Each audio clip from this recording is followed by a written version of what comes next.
creo que lo que nos estamos preguntando en este momento es cuál es la aportación de Tom en la filosofía y cuál es su relevancia matemática. Y creo que el punto central que ha sido discutido es la idea del continuum, de introducir el continuum. Hay una tradición filosófica que se puede leer hasta la filosofía del lenguaje, que es lo que puede ser inteligible es fundamentalmente discreto. Y creo que la filosofía del lenguaje es el verdadero resultado y el corolario de esta larga idea. La idea de la matesis universalis la idea de las matesis universales tiene una larga historia, pero a final de cuentas, si uno la persigue hasta el siglo XX, lo que encuentra es atomismos lógicos.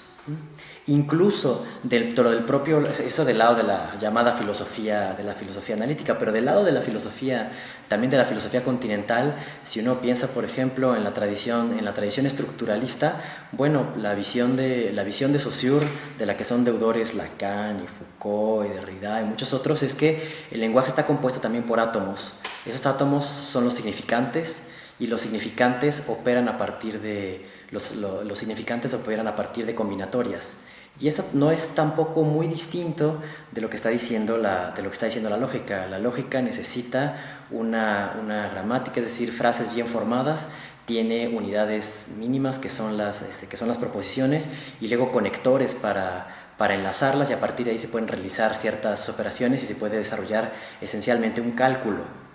Quizá la idea de cálculo le chocaría a la filosofía estructuralista y postestructuralista, pero a final de cuentas una y otra tienen por base la idea de un mundo esencialmente discontinuo. Entonces esto tiene varias consecuencias, ¿no? En cómo se desarrolla el mundo y también cómo se hace el propio arte, a propósito y por lo cual me parecen muy bien estas dos referencias a Dalí y su relación con la teoría de las catástrofes. Otro personaje que también estuvo muy cerca de René Thom, dieron un curso juntos y también le dedicó una serie de piezas que podemos ver la próxima vez, fue Chillida. Precisamente Chillida, porque lo que está diciendo Chillida, y es un poco la idea que está de fondo en Thom, es que la escultura no toma una forma preconcebida y va y se la pone a la materia, sino que la forma es lo que va surgiendo de la materia que está luchando contra sí misma. Las esculturas de Chillida son interesantes porque, para empezar, no son figurativas. Y aunque hay ciertos elementos formales, no son elementos simples, por ejemplo, donde uno pueda reconocer círculos, triángulos, cuadrados. No es este formalismo el que le interesa a Chillida. Más bien, si piensan, por ejemplo, en los peines del viento, son figuras, se trata como una especie de tridentes que están metidos en unas piedras en una costa, en España. Entonces, lo interesante de los peines del viento es que son una figura muy pesada, son figuras de hierro, le gusta mucho a Chillida el hierro. Son figuras que uno no podría describir del todo como orgánicas, es decir, no son figuras suaves o sin ángulos, no, tienen partes profundamente artificiosas, uno podría decirlo, pero esas formas artificiosas están surgiendo de la piedra, ¿no? La piedra no se mueve, pero esta forma que surge de la piedra es como una especie de continuación de una vibración de la piedra, y eso al mismo tiempo peina no solamente el viento, sino las olas del agua que van a romper ahí. Entonces es una especie de relación muy particular entre lo orgánico, que se deja captar como lo matemático, pero que no se reduce a lo matemático y termina por disolverse y entrar exactamente, ¿no?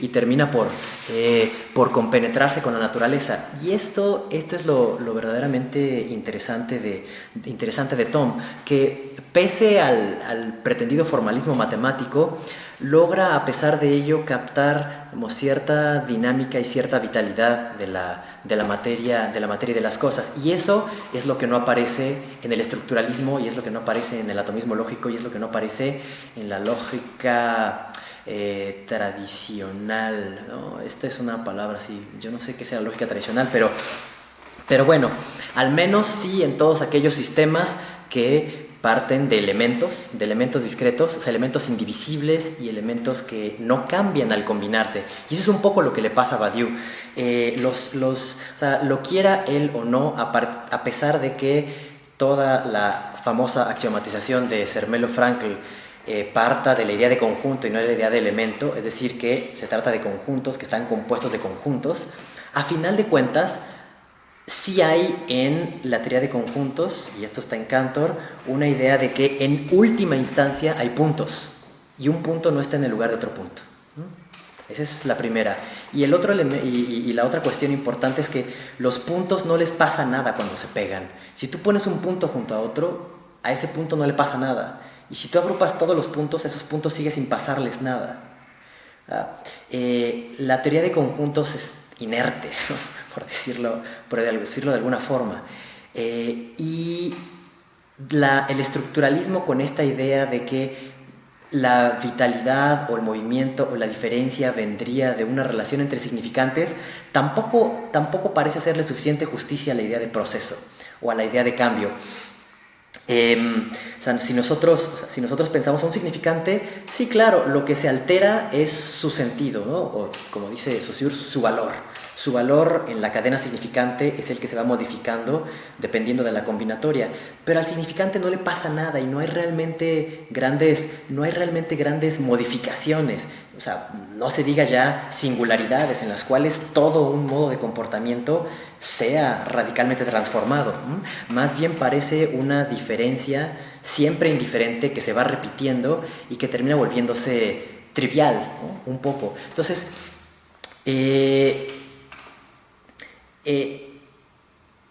pero lo que, como estuvo diciendo Adrián, lo que está avanzando René Thom es una metafísica del continuo. Y ya podremos ver si eso deriva en una inmanencia, deriva en una especie de panteísmo, como lo planteabas, y cuáles son los problemas que tiene eso para la libertad. Pero pero no es necesario ir hasta allá, ¿no? Después veremos si es un compromiso que hay que adoptar o no cuando uno considera Thom. Pero lo que sí es cierto es que la idea del continuum tiene una historia bastante accidentada dentro de la historia de la filosofía, y el punto pareciera ser que el continuum no se deja pensar. Desde muy temprano en los griegos hay un problema por pensar la falta de límites. O sea, el apeiron, o sea, lo que no tiene límites, nos conduce al infinito. Y particularmente en Aristóteles hay una repulsión por todo aquello que carece de límites, ¿no? Por eso hay que poner primeros principios y últimos principios, que son el telos de las cosas, y por eso los lugares son donde las cosas cumplen lo que deben de ser, van a su sitio, al sitio que les corresponde, y entonces así se vuelven entelequia, se vuelven una actualidad realizada, donde la potencia ha sido plenamente actualizada. Pero bueno, paralelo a estos problemas del infinito vienen los problemas del continuum, y esto, bueno, en los pitagóricos tiene que ver con la inconmensurabilidad de la diagonal.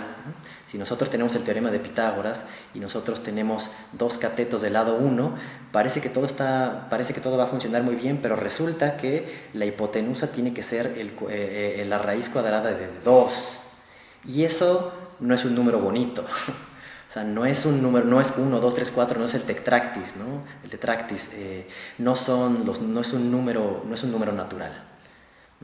Y es lo mismo que pasa con pi, y es lo mismo que pasa cuando yo tomo un círculo y luego trazo líneas así que lo puedan cubrir, y luego trazo un círculo más grande y resulta que me quedan huecos. Entonces, el infinito y el continuo van de la mano, y lo vimos también cuando estábamos abordando a Leibniz, cuando estábamos abordando a Deleuze. El problema con las curvas es que no se dejan describir tan fácilmente.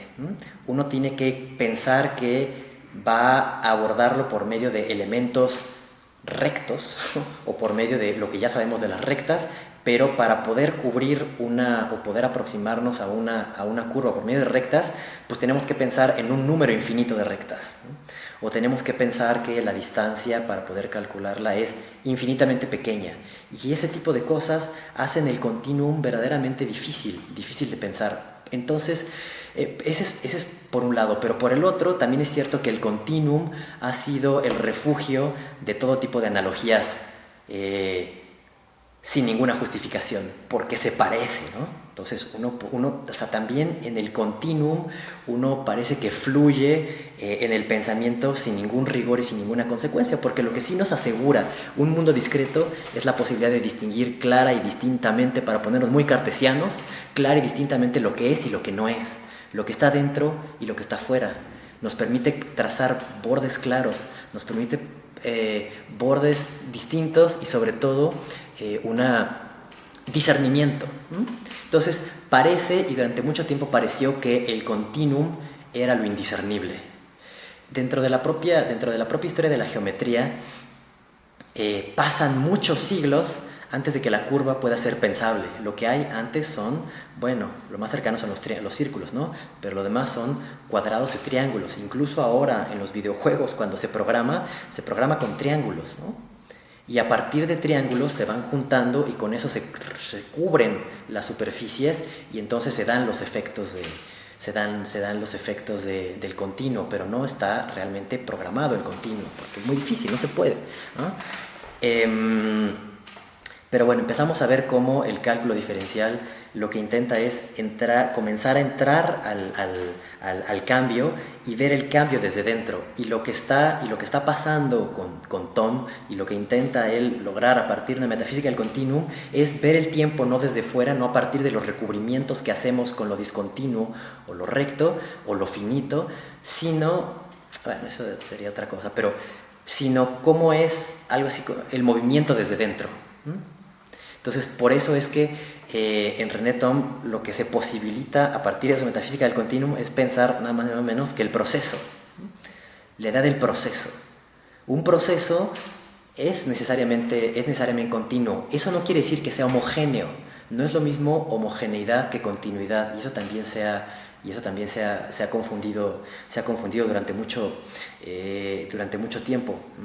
Pero, por ejemplo, hay un ejemplo muy bonito dentro de la propia biología que podría darnos o arrojarnos un poco de luz sobre las relaciones entre la combinatoria y el continuum. Por ejemplo, cuando se estudian las proteínas, ustedes saben que las proteínas, bueno, pues son una serie de moléculas unidas, ¿no?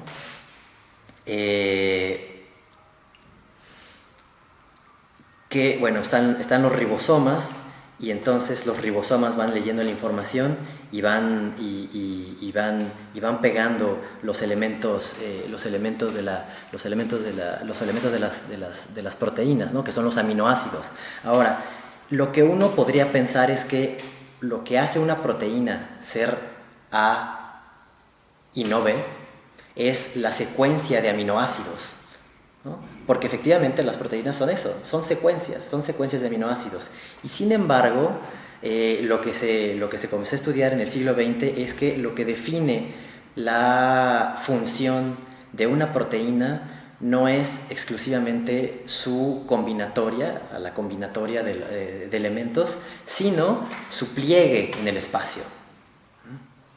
Entonces, la forma en la que una molécula interactúa con el espacio y cómo se despliega en él termina siendo fundamental para su función, por encima incluso de su composición estructural, o podríamos llamar combinatoria. Por ejemplo, la razón por la cual ciertas drogas nos pegan, pues, una cosa que está por ahí y uno se la mete y eso tiene efecto sobre el cerebro, es porque, bueno, el sitio activo el sitio activo de una molécula y de otra se parece, y aunque no tengan los mismos componentes, resulta que su forma de plegarse espacialmente hace que los sitios activos tengan la misma forma, ¿no? Y eso es un elemento geométrico que uno parecería que no vendría al caso dentro de la naturaleza. Ese elemento geométrico es lo que permite que haya un parecido entre ciertas moléculas, y entonces una, al parecerse a la otra, compita con ese sitio activo y se le pega al cerebro, y entonces pues le pasan cosas, ¿no? Entonces este ejemplo lo pongo con toda conciencia de causa para introducir un tema que es el que después le importa a Tom y que se transforma en su teoría de la semiótica, y que después sigue uno de sus alumnos más brillantes, que es Jean Petitot. Lo que dice Jean Petitot, y lo que ya estaba diciendo Tom, es, a ver, sí es cierto que el lenguaje está compuesto de elementos discretos, ¿no? Tenemos palabras y además tenemos un número finito de palabras y solamente componemos frases por medio de la combinatoria. Dice, pero el propio sentido se parece más al continuo que a la combinatoria. Es decir, o sea, en el lenguaje tenemos funciones que son claras y distintas, donde decimos, a ver, sí o no, vienes sí o no, tal persona, sujeto, verbo y complemento, y no se confunden. O podemos decir está dentro o está fuera, pero resulta, y esto es algo que también le interesaba mucho a Wittgenstein, que tampoco estaba del todo convencido de la teoría de conjuntos, y sí, en cambio, por el continuo. Resulta que nuestro lenguaje cotidiano está lleno de palabras ambiguas que se trazan sobre el continuo. Por ejemplo, cuando decimos, oye, pues arrímate, ¿no? O cuando decimos, estás muy cerquita. Bueno, eso de qué tanto es tantito es justamente el problema del continuum en la vida cotidiana. Es, te veo enfrente, y no importa si estás un poco ladeado, se entiende, ¿no? O estás cerca, o es pronto, o ya casi. Todas estas palabras lo que nos están mostrando, y también son problemas con los que se confronta Tom, lo que nos están mostrando es que la propia cotidianidad no está hecha de ese mundo claro, distinto y discontinuo, es decir, siempre decidible, sino que está compuesto de aproximaciones y sobre todo de umbrales, ¿no? O sea, que no podamos decir qué tanto es tantito no quiere decir que no podamos distinguir entre ya te pasaste, estás demasiado cerca, o estás demasiado lejos. Es una cuestión de umbral, y la cuestión del umbral es una cuestión del continuo, por un lado, y eso desde luego que tiene un montón de repercusiones, y particularmente en la fenomenología. Ahora que estás hablando del dolor, este compañero que viene seguido a la UAP, que habla de la filosofía del dolor, ahí se me fue su nombre, ¿cómo se llama? ¿Cómo se llama? Sí, Agustín Serrano de Haro.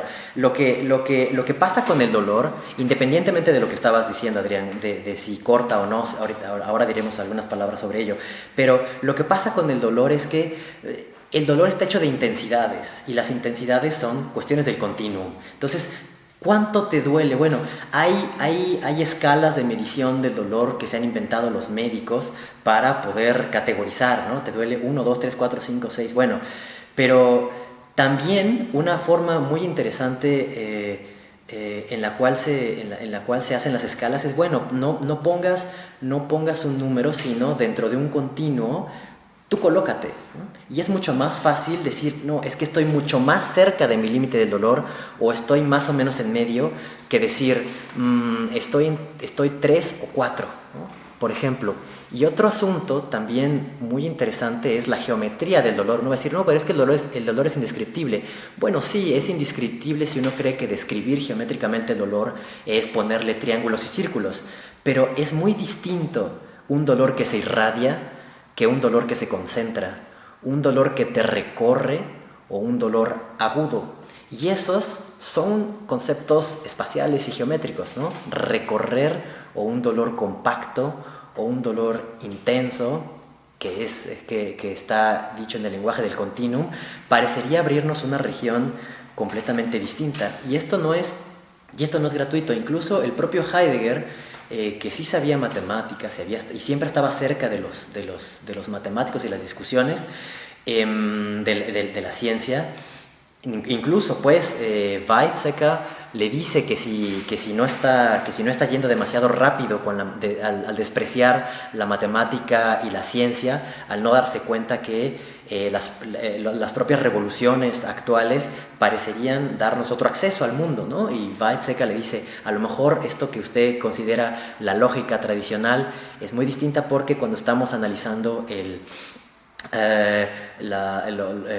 los fenómenos cuánticos, resulta que hay cosas que llaman superposición de estados, entonces que no son ni A ni B, y por lo tanto exigen una lógica no clásica, ¿no?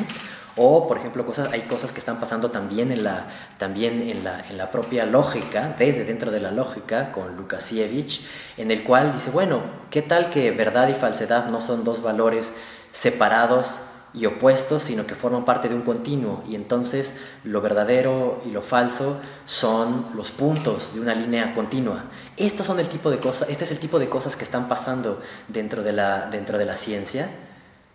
La conquista del espacio, que parecería que la filosofía no está del todo en condiciones, o no estaba en condiciones de procesar, ¿no?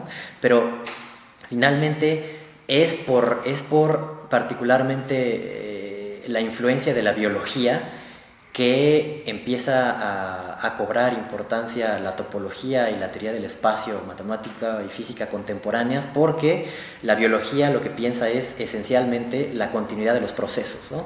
La vida es un continuum, la vida es un proceso, la vida es desarrollo. Entonces todas estas palabras de proceso, vida, desarrollo, parece que se pueden captar mucho mejor con el continuum, a reserva de que el continuum sea a su vez legible. Y eso es lo que está haciendo Tom, y eso es lo que intenta hacer la topología en sentido filosófico: hacer legibles las cosas que son continuas. ¿A partir de qué? De umbrales, de singularidades, de bordes, así sean bordes difusos. Entonces, lo primero que dije respecto al dolor tiene que ver con Husserl, ¿no? Husserl también habla de esta protoespacialidad, que no es todavía la del espacio euclidiano donde podemos colocar las cosas, pero una protoespacialidad o una espacialidad no métrica podría ser la topología. Eso es la topología en cierto sentido, ¿no? Es una caracterización cualitativa del espacio de una forma no métrica. Ese es un elemento. Pero incluso el propio Heidegger, les digo, que sabía de matemáticas y estaba enterado de estas discusiones en la física, dice por ahí en el curso del Parménides, dice, hay por ahí algunas personas en la matemática, se estaba refiriendo a Weil, un gran matemático, también del continuo. Dice, hay personas por ahí en las matemáticas que parece que no están del todo equivocadas, ¿no? Y parece que muy tardíamente y por el camino equivocado están llegando a ideas correctas. Y quizá ellos por primera vez estén cerca de lo que decía ya, desde luego, y en primer lugar, Aristóteles, con la idea del límite, ¿no? Porque la idea del límite de Peras no es aquello que solamente impide a una cosa salirse de sus cauces, sino al contrario, el límite es aquello a partir de lo cual una cosa empieza a ser. Entonces, los bordes y los umbrales no parecerían ser aquel lenguaje dentro del continuo que nos permite diferenciarlo y hacerlo sobre todo discernible, porque el punto es, la cuestión es hacerlo fundamentalmente discernible. Y está en el ejemplo de Tom, ¿no? ¿Cómo puede ser que un sistema finito de neuronas, y que parecerían operar según patrones combinatorios, puede sostener dentro de sí la idea de lo infinito y la idea de lo continuo? Entonces, bueno, hay muchos pasos intermedios, ¿no? Ahí se da un salto enorme, pero lo que sí hace, por ejemplo, Jean Petitot, este alumno de Tom, es mostrar cómo no solamente el sentido, sino el propio cerebro responde más a patrones de organización geométricos que a combinatorias. o sea, ustedes saben, ¿no? El cerebro son regiones y son zonas y pensar, al menos biológicamente, eso es más un conjunto de conexiones, de látices o de... patrones, ¿no? Patrones de activación que necesariamente combinatorias de activación. Entonces, a final de cuentas, lo que introduce Tom, o más bien la escuela metafísica a la que pertenece Tom, que es la del continuum, es aquella que nos permite hacer inteligible el proceso en general. Y ahora, sin que hacer inteligible un proceso signifique aplanarlo, ¿no? Porque bueno, pues entonces ya no hay nada discernible. Y esto de volverlo discernible no solamente tiene que ver con los diferenciales, sí, por supuesto, ¿no? Tiene que ver con lo diferencial en primer lugar, pero en segundo lugar, o más bien, en segundo lugar en orden, pero en cuestión de importancia sería lo primero, que hay ciertas diferencias que hacen la diferencia, ¿no?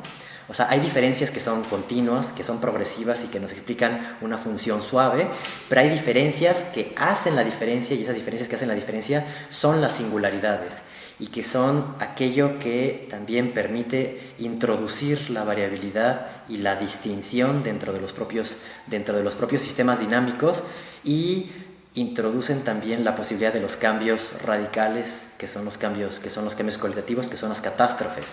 Y aquí es ahora sí el punto problemático de Tom, donde uno ya no sabe exactamente hasta dónde estas singularidades pueden ser reabsorbidas inmanentemente dentro del propio sistema, de tal manera que todo pueda ser reconducido a un sistema causal estricto y determinante, o hasta dónde las diferencias, las singularidades representan cambios auténticos y verdaderos. Entonces, yo creo que la razón por la cual estamos discutiendo a Tom junto con Badiou es que el punto que les interesa a los dos es la ruptura, ¿no? Pero mientras que para Badiou esa ruptura se llama acontecimiento y está pensado en la teoría de conjuntos y tiene que ser interpretado como un afuera absoluto, para lo cual no tenemos nombre, para Tom eso que llamamos ruptura es nombrado en su caso como singularidad matemática, y el lenguaje en el que está formulado no es el de la teoría de conjuntos, sino es el lenguaje de la topología, el lenguaje del continuum, y a lo que nos lleva no es a un elemento supernumerario con el cual no sabemos qué hacer, sino a un evento que sucede en el seno del mundo y que transforma el mundo simplemente por el hecho de ocurrir, en tanto que cambia el sistema. Entonces, Badiou parecería tener cierta libertad mayor, puesto que su mundo es discreto, y entonces puede hablar más fácilmente de la ruptura. Un elemento simplemente está fuera y ya, ¿no? Está fuera, está decididamente fuera, es supernumerario. No pueden ser puestos en biyección los números reales y los números naturales, punto, ¿no?